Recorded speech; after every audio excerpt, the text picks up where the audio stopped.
Magandang umaga sa inyong lahat at mahal ko kayo. Alas 6 pa lang ng umaga dito sa ating bansa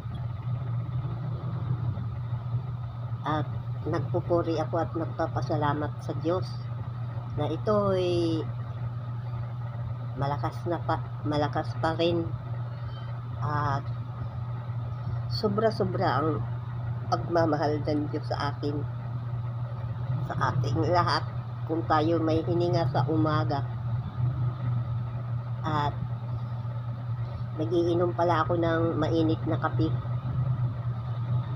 pangpawala ng sa lalamunan virus daw, sabi yung ganun. Tubig na may asin. Ang tubig na may asin, pangpawala ng virus sa lalamunan pag ikaw ay inuubo.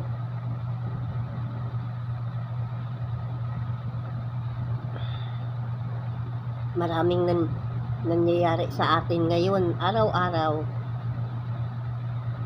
Maraming mga nangyayari. At siguro yung gusto ng ibang lahi, pag pinanghintulot ni Yahweh, makapunta ako sa inyong bansa. Yun ang katotohanan. Kasi lingkod ako ng Diyos. Kaya sa Diyos tayo umaasa. Ang sabi nga ng Diyos, ang tao ang nagbabalak, ang Diyos ang nagpapatupad. Wala ang iba. Kaya ayaw siguro ng Diyos na mapahamak ang kanyang lingkod.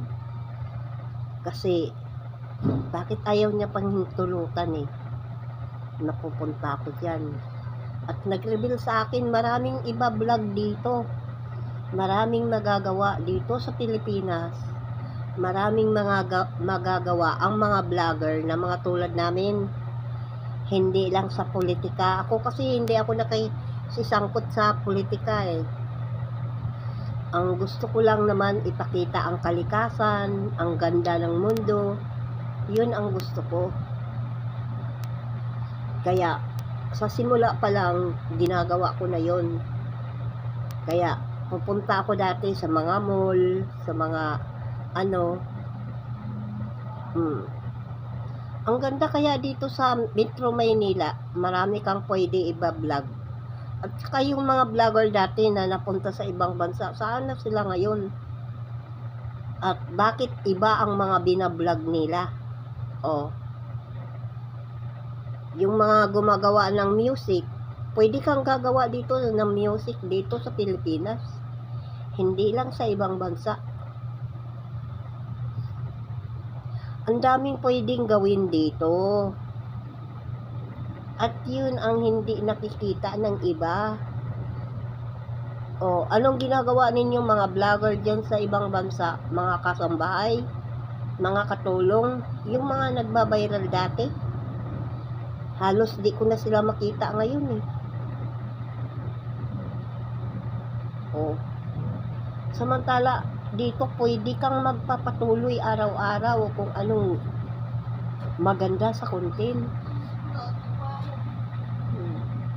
Kaya, thank you Lord na ako'y malakas, buhay pa, pag sa Diyos talaga ang lahat ng papuri.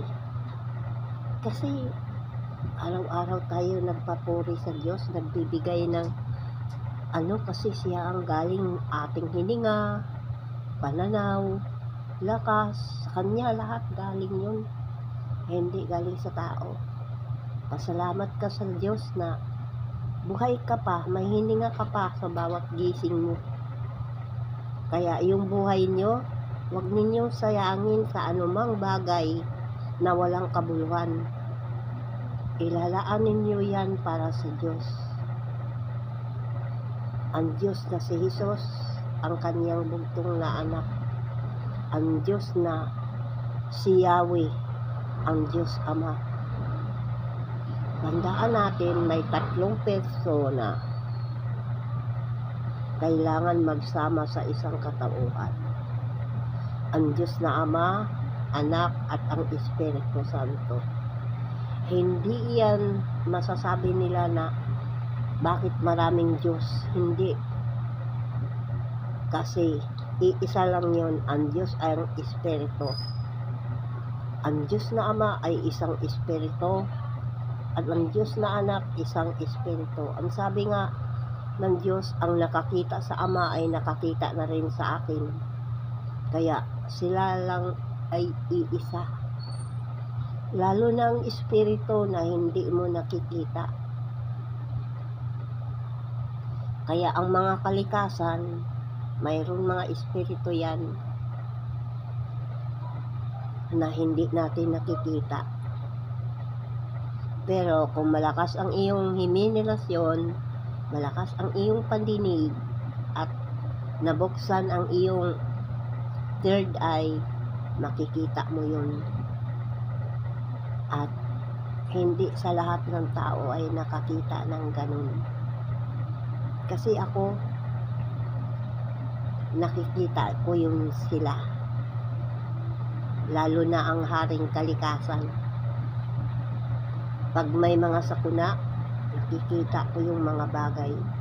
Gulat nga ako kagahapon ng tanghali, na naginip ako ng, aywan ko lang kung pangit ba yun o hindi. Basta, mayroon ipinahawatid ang Diyos.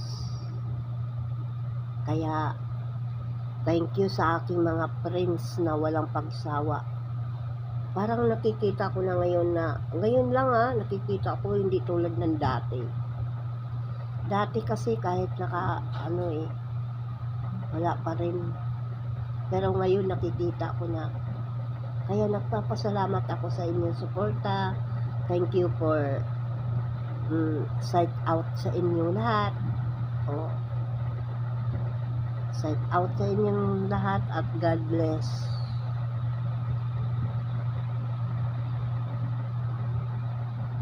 Salamat.